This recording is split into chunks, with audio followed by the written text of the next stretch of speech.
Hi, this is Chuang-Wen. I'm glad to present our study on exploring how to properly use multi-channel support to reduce technology abuse by adolescents.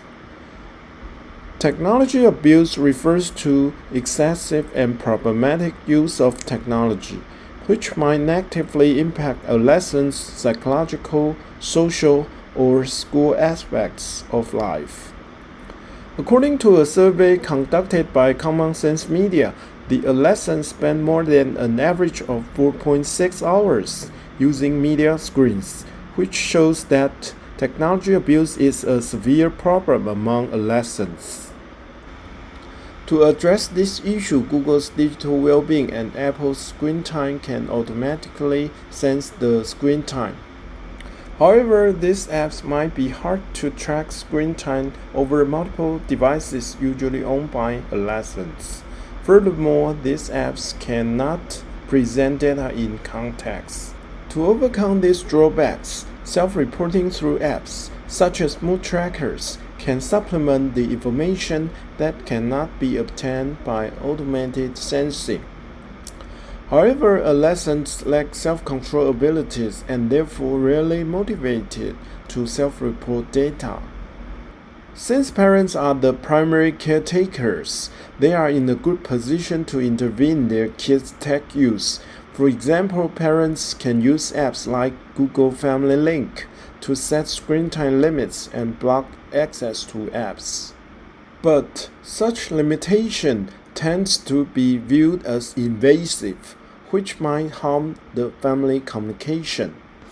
Moreover, existing solutions involving other channels to help adolescents reduce tech use, for example, members from online support groups, might be a model helps adolescents build healthy habits to reduce tech use.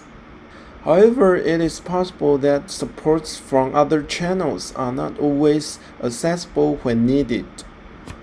In summary, these solutions did not consider how to properly include all resources from multiple channels. Hence, we aim to explore how to facilitate a synergistic use of existing resources.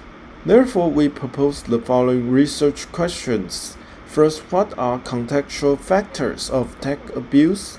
We employ the installation theory to analyze the factors associated with technology abuse.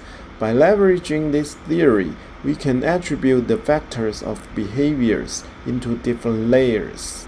Among these layers, physical layer refers to the device itself or the environment. Embodied layer refers to the psychological state of individuals. And social layer refers to the social norms that funnel individual behavior. We will discuss more details about how to attribute factors with installation theory later. Back to the second question, we wonder how do adolescents communicate with their parents and what barriers hinder mutual understandings. For the last one, how can complementary support be used to facilitate constructive communication and mediate the use of technology by adolescents? In order to identify themes related to tech abuse, we interviewed 15 dyads of adolescents and one of their parents, and 4 treatment experts from Taipei City Hospital. The study procedure consists of orientation and semi-structured interview. In the first phase, we explain the goal of the study to them, and participants will require to provide their informed consent forms. In the next phase, we interview the 3 groups separately. We recorded and transcribed the participants' responses from interviews. Then we conducted open coding to identify the contextual factors and actual coding to connect the major selling themes. Our findings can be categorized into 2 parts. We begin with reporting the factors associated with technology abuse. Here is the list of all factors identified in the 3 layers. Due to time limit, we will focus on the social layer. For factors in the social layer, participants expressed peer influence and social learning are crucial to technology abuse among adolescents. When their peers are using technology, adolescents' tech use behavior would be influenced as well. Second, participants mentioned that social comparison is also contributing to technology abuse. Adolescents are sensitive to peer judgments. They even bargain with parents because their peers have unlimited use of technology. Finally, participants share harsh restrictions about self-policy in school.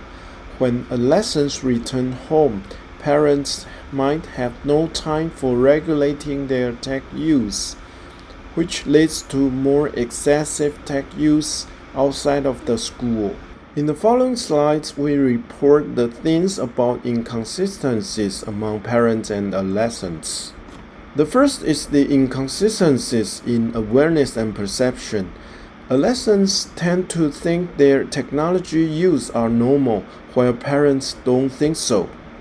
Also, we found the inconsistencies in what influences excessive tech use brings to adolescents. Parents worry about excessive use would prevent adolescents from fulfilling their duty in daily life. However, adolescents usually don't care or ignore these influences.